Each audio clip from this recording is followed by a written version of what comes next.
Sana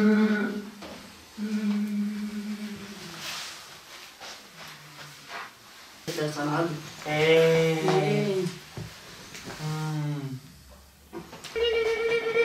Tamam.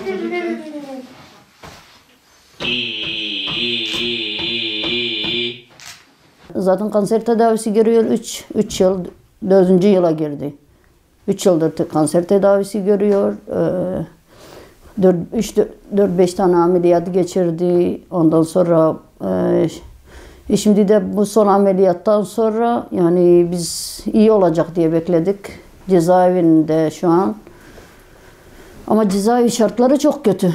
Çünkü yani orası eve göre daha soğuk. Mesela yani bir hastaya uyacak yiyecek yok, içecek yok, ne bileyim her şeyle mağdur durumda. Çünkü mesela hastanede yatarken bile yani ameliyattan getirdiler. Doktor demiş ki sıvı şeyler tüketecek ama ona gelen yemek makarnayla köfte oldu.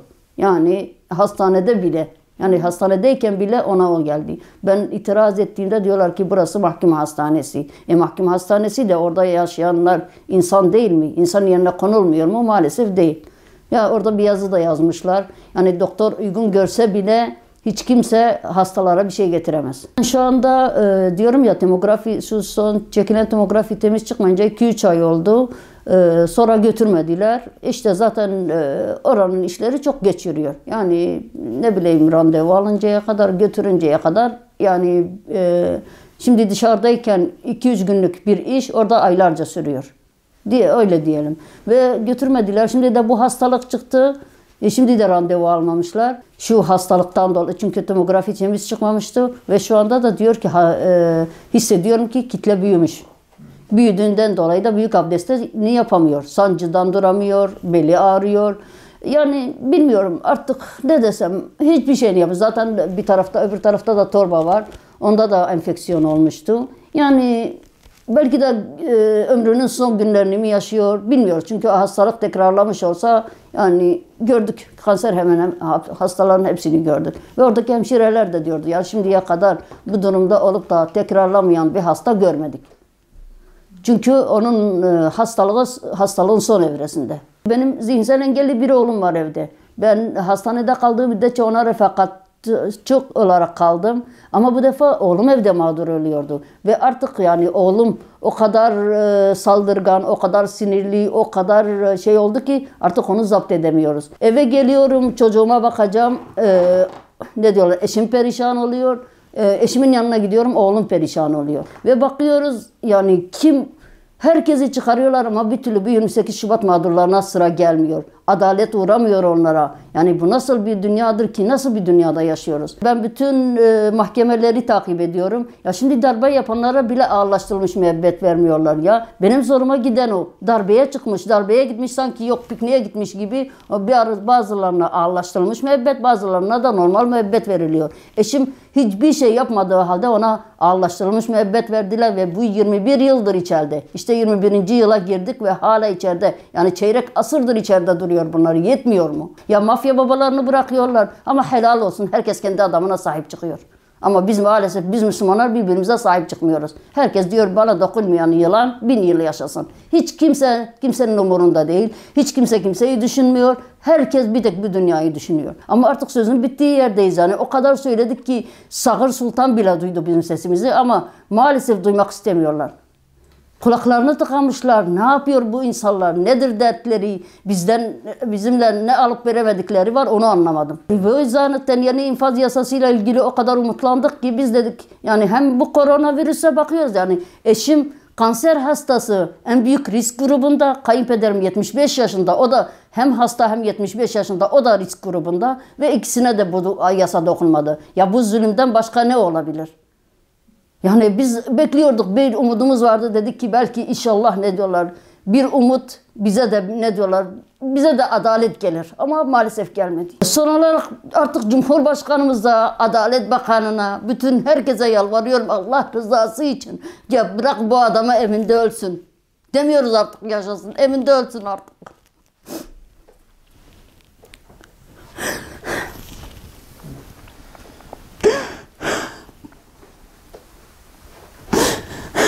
Eğer hakkımız varsa da hiç kimseye hakkımızı helal etmiyoruz. Öbür dünyada da iki elim olan yakalarında olacak. Bu çocuklarımın da benim de. Çünkü 21 yıldır bir tek Allah biliyor bizim ne çektiğimizi.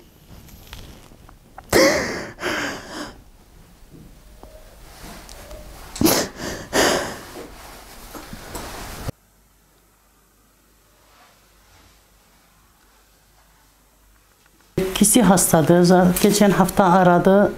İnan kötüdürler yani. Zaten diyor kendilerine artık bakamıyorlar. Ha bugün Şeyh Mus aradı diyor. O da durumu çok kötüdür. Hastaneye gidecekti, götürmediler. Daha gün alacaktılar, onu almadılar. Ne diyeceğim? Ha 21 sene oldu içeride. Ha belki 70 yaşında oldu. Artık elleri su gibi titriyor. Yani adam artık kendine bakamıyor. Ne diyor? Biz de 2 ay onların yanına gidemedik. Mağduruz. Yani artık bıraklarını istiyoruz. Başka ne isteyeceğiz? Yani artık bıraksınlar. O kadar millet bırakmışlar. Bu hırsızlar, bu bilmiyorum ne herkes.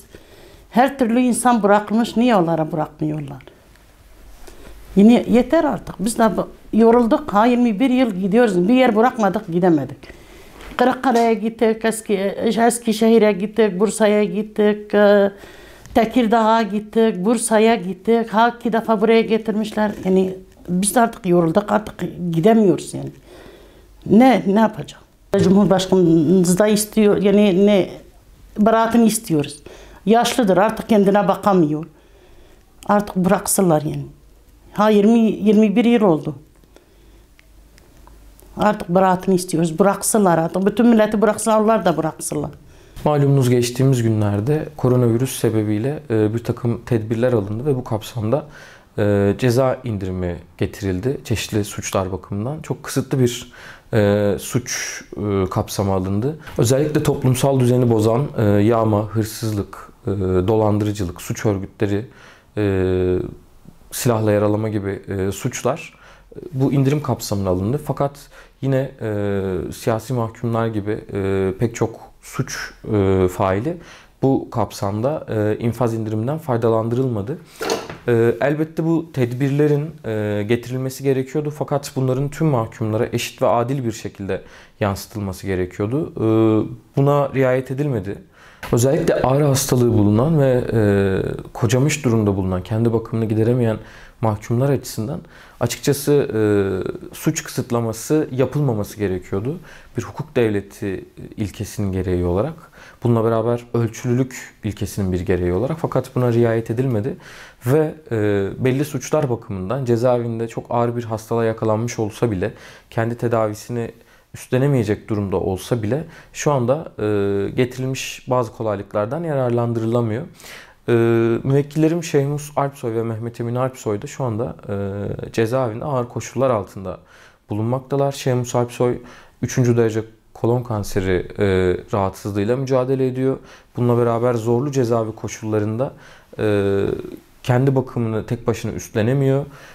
Yine babası Mehmet Emin Alpsoy Parkinson, hepatit gibi bazı rahatsızlıklarla mücadele ediyor ve o da yaşlılığı sebebiyle kendi bakımını üstlenemiyor.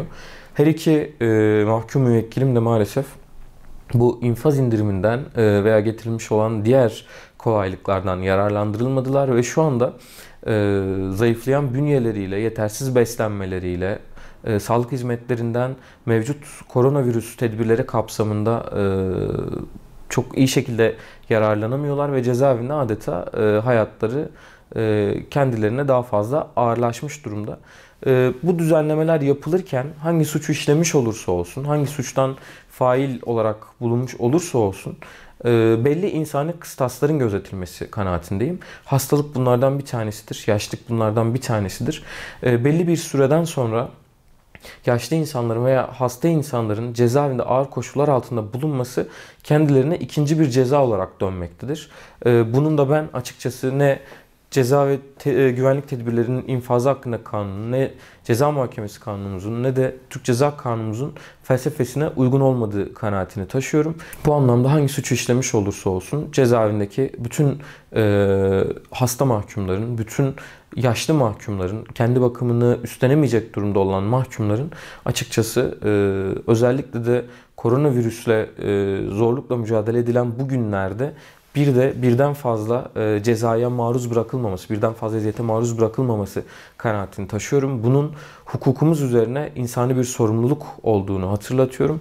Bu bağlamda özellikle cezaevindeki hasta mahkumlar açısından suç ve suç ayrımı gözetilmeden yeni bir düzenleme yapılarak hem Adli Tıp Kurumu hem Adalet Bakanlığı'nca belirlenebilecek başka hastanelerce alınan raporlar doğrultusunda cezalarını daha özel infaz şekilleriyle birlikte çekmeleri gerektiğine yönelik bir düzenleme yapılmasını umuyorum. Umarım bu bağlamda yeni bir düzenleme yapılır.